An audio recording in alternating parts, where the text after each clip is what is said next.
बिटाचे लाडू आहेत.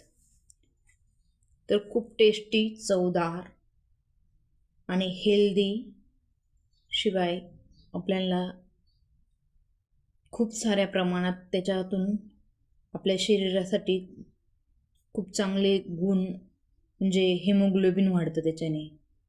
त्याच्यानंतर खूप सगळे फायदे होतात त्या बिटापासनं. तर आपण शक्यतो बीट असं सहजासहजी खात नाही, तर आपण अशा पद्धतीने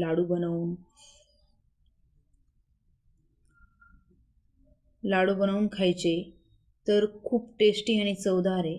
तर त्यासाठी तुम्ही चॅनलला सबस्क्राईब करा.